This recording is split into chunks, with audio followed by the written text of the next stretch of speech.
بسم اللہ الرحمن الرحیم۔ موسیٰ علیہ السلام کی سرگوشی۔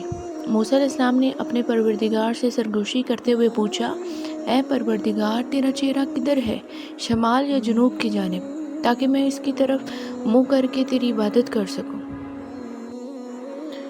اللہ تعالیٰ نے موسیٰ علیہ السلام کی طرف وحی بھیجی، اے موسیٰ، آپ آگ جلائیں، پھر اس کے ارد گرد چکر لگا کر دیکھیں کہ آگ کا رخ کس جانب ہے۔ موسیٰ علیہ السلام نے آگ روشن کی اور اس کے ارد گرد چکر لگایا، دیکھا تو آگ کی روشنی ہر 400 یکساں ہے۔ چنانچہ دربار الہی میں عرض کیا، پروردگار، میں نے آگ کا ہر رخ ہر جانب یکساں ہی دیکھا۔ اللہ تعالیٰ نے فرمایا، اے موسیٰ، میری مثال بھی ویسی ہی ہے۔ موسیٰ علیہ السلام نے پوچھا، اے پروردگار، تو سوتا ہے یا نہیں؟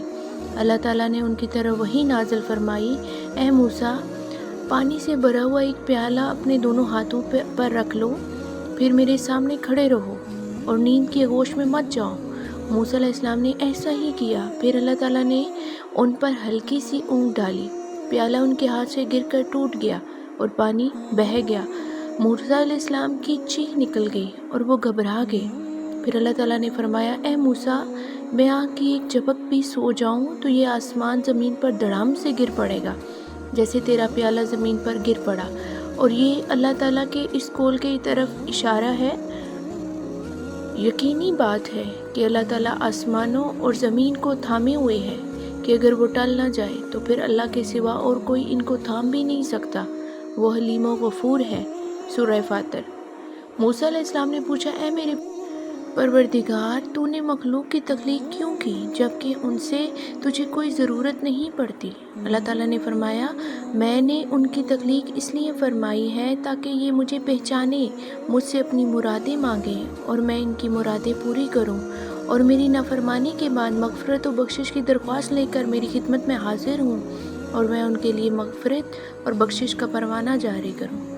موسیٰ علیہ السلام نے پوچھا، میرے رب، کیا تو نے کوئی ایسی چیز بھی پیدا کی ہے جو تیری ہی جستجو میں رہتی ہے؟ اللہ تعالیٰ نے فرمایا، ہاں، مومن بندے کا دل جو میرے لیے خالص ہے۔ موسیٰ علیہ السلام نے پوچھا، یہ کیسے، اے پروردگار؟ اللہ تعالیٰ نے موسیٰ علیہ السلام سے فرمایا، جب مومن بندہ مجھے نہیں بھولتا تو اس کا دل میری یاد سے لبریز رہتا ہے اور میری عظمت اس پر محیط ہوتی ہے، اور مجھے جو یاد کرتا ہے میں اس کا ساتھی بن جاتا ہوں۔ بے شک اللہ تعالیٰ ہر چیز پہ قادر ہے اور ہمیں اسی سے مانگنا چاہیے اور اسی پہ پورا مکمل کامل بھروسہ رکھنا چاہیے۔